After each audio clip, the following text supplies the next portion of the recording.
చంద్రశేఖరరావు గారు వారు 10 సంవత్సరాల ఖర్చు పెట్టింది ఎంత సాగునీటి ప్రాజెక్టు కాంట్రాక్టర్లకు చెల్లించిందంటే 1,86,000 కోట్ల రూపాయలు చంద్రశేఖరరావు గారు 10 ఏండ్లలో కేవలం సాగునీటి ప్రాజెక్టుల కాంట్రాక్టర్లకు చెల్లించిండు.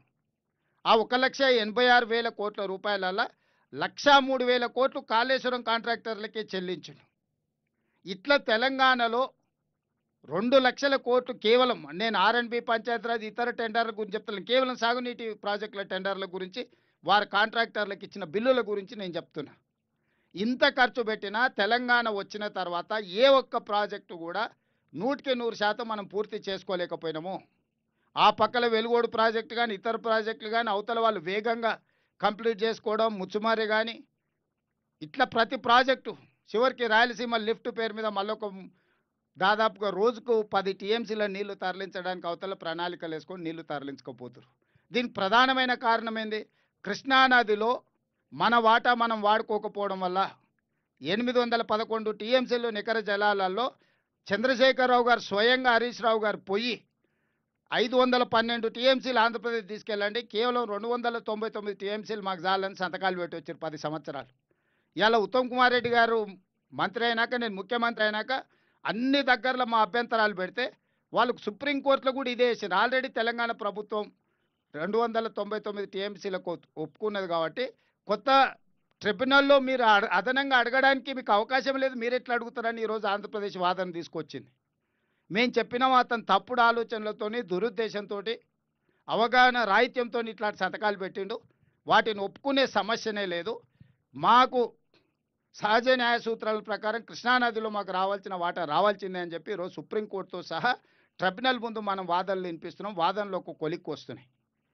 ఇది ఒక పక్కన ఉంటే మనకు నిజంగా అన్యాయం జరగడానికి 10 సంవత్సరాలు ఈ ప్రాజెక్టులను పూర్తి చేయలేకపోవడము. ఈరోజు అన్ని ప్రాజెక్టుల మీద ఆంధ్రప్రదేశ్ అభ్యంతరాలు పెడుతుంది. ఎందుకు పెడుతుంది? అసంపూర్తిగా ఉన్నాయి కాబట్టి అభ్యంతరాలు పెట్టారు పనులు చేయొద్దని.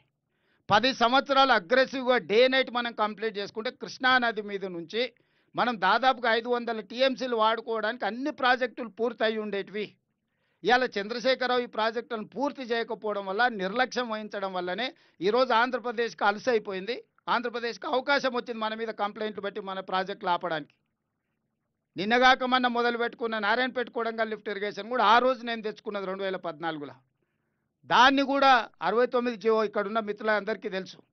ఎన్ని ఉద్యమాలు చేసినాం. నికర జలాలతోని తెచ్చుకున్న ప్రాజెక్టును కూడా కనీసం దాన్ని ప్రారంభించాలన్న సోయి కూడా ఆనాటి ప్రభుత్వానికి లేకపోయింది. ఈ నేపథ్యంలో మనకు అత్యంత తక్కువ ఖర్చుతోటి భారతదేశంలో ఇంత తక్కువ ఖర్చుతోని 30 టీఎంసీల నీళ్లు తీసుకెళ్లడానికి ఎక్కడా ప్రాజెక్టు లేదు. ఇది మామూలు సందర్భంలోనే 30 టీఎంసీలు. ఈ 2 సంవత్సరాలు కాంగ్రెస్ ప్రభుత్వం వచ్చిన తర్వాత వస్తున్న వర్షాలకు వరదలకు మనం ఎంత కావాలంటే అంత తీసుకొని పోవచ్చు. వాళ్ళకు పోతిరెడ్డిపాడు ఎట్లనో దానికి ప్రత్యామ్నాయం అంతకంటే మంచి ప్రాజెక్టు ఈరోజు ఎస్ఎల్బిసి టనల్. అట్లాంటి ప్రాజెక్టును కూడా పూర్తి చేయలే. మేము వచ్చి పనులు మొదలు పెట్టినాం. కొంత దూరం కదిలిన తర్వాత ఊహించని ప్రమాదం జరిగి 8 మంది కార్మికులు చనిపోయారు. మాకందరికి బాధ ఉంది. ఒక మనిషి ప్రాణం విలువ మాకు తెలుసు. వాళ్ళ కుటుంబాలను ఆదుకునే ప్రయత్నం చేసిన ఉత్తమ్ కుమార్ రెడ్డి గారు ఆ సందర్భంలో ఇక్కడనే ఉండడం కాదు, వారు భారత సైన్యంలో పనిచేయడం వల్ల వారికి ఉన్న పరిచయాలను ఉపయోగించి ప్రధానమంత్రితో సహా ప్రతి మంత్రితో మాట్లాడి ఈరోజు భారత సైన్యంలో ఉన్న అత్యంత నైపుణ్యం కలిగిన అధికారులందరినీ కూడా ఇక్కడికి రప్పించి శాశ్వతంగా ఇక్కడ కూర్చోబెట్టి సమస్యలు పరిష్కరించడానికి ప్రయత్నం చేసినాం. ఇవాళ ఆ రోజు జరిగిన దుస్సంఘటన సందర్భంలోనే ఆర్మీ సపోర్ట్ కాదు, ఇవాళ ఈ ప్రాజెక్టును పూర్తి చేసుకోవడానికి కూడా కంప్లీట్గా ఆర్మీలో ఉన్న నిపుణులైన అధికారులను డెప్యుటేషన్ మీద తెచ్చుకోగలిగినాం. ఈరోజు ఉత్తమ్ కుమార్ రెడ్డి గారు భారత సైన్యంలో పనిచేయడం వల్ల ఇవన్నీ మనకు ప్రయోజనాలు చేకూరి ఈరోజు 20 ఏళ్ల క్రితం tunnel bore machine advanced technology, 20 సంవత్సరాల తర్వాత ప్రపంచంలో ఎంతో నైపుణ్యం మారిపోయింది, టెక్నాలజీ మారిపోయింది. ఈరోజు ఈ 9.8 కిలోమీటర్లు ఇప్పుడు బ్యాలెన్స్ ఉంది. ఆ బ్యాలెన్స్ టన్నెల్ పూర్తి చేయడానికి టన్నెల్ బోర్ మిషన్స్ పాడవడము, ఆ సాంకేతిక నైపుణ్యంతో చేస్తే ఇంకా ముందుకు వెళ్ళలేని పరిస్థితులు ఉన్నాయి. కాబట్టి నూతన సాంకేతిక నైపుణ్యంతో ఆనాడేసిన అంచనాల ప్రకారం ఈనాడు పనులు పూర్తి చేయించడానికి ప్రభుత్వం నిర్ణయం తీసుకున్నది. మన మంత్రివర్గంలో వాటి అన్నిటిని ఆమోదించడం జరిగింది. దాని మీద కూడా ఆరోపణలు చేయడానికి చిల్లర ప్రయత్నాలు చేస్తున్నారు. దయచేసి హరీష్ రావు గారికి నేను సూచన చేస్తున్నా, చిల్లర మాటలు మానేయండి. మీరు తప్పులకు పాల్పడ్డారు, మీరు అప్పుల పాలు చేసిర్రు, తెలంగాణలో దోపిడీకి పాల్పడ్డారు కాబట్టి ప్రజలు తీసి పక్కన కూర్చోబెట్టిండ్రు. ఇప్పుడైనా కనీసం వారు నల్గొండ జిల్లాకు ప్రాతినిధ్యం వహిస్తూ నేను మహబూబ్నగర్ జిల్లాకు ముఖ్యమంత్రిగా నేను, సాగునీటి పారుదల శాఖ మంత్రిగా వారు, కోమటిరెడ్డి గారు ఉండి మా జీవితకాలం తరతరాలుగా మాకు ఉపయోగపడే ప్రాజెక్టును మేము పూర్తి చేయకపోతే ఈ ప్రాంత ప్రజలు మమ్మల్ని క్షమిస్తారా? ఈ ప్రజలకు ఈ ప్రాజెక్టును పూర్తి చేయకపోతే మాకు ఈ అధికారం ఉండి ప్రయోజనం ఏమైనా ఉందా?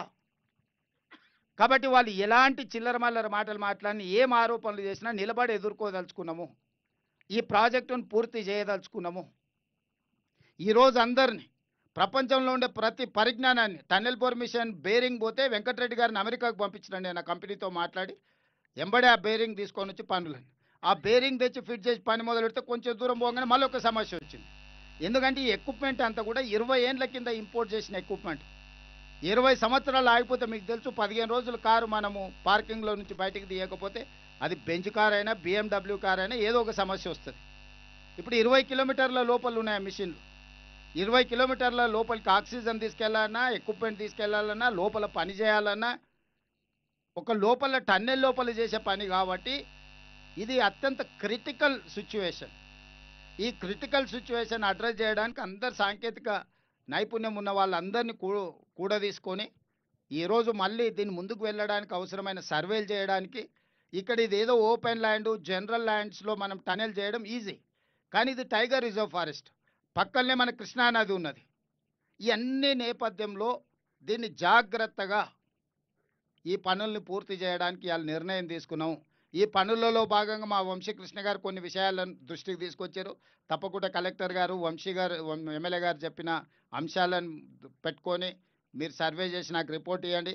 అదేవిధంగా ఈ ప్రాజెక్టు రిలేటెడ్ దాంట్లో మరల తండ, కేశ తండ, నక్కలగండి తండ ఇవన్నీ ముంపుకు గురవుతున్నాయి.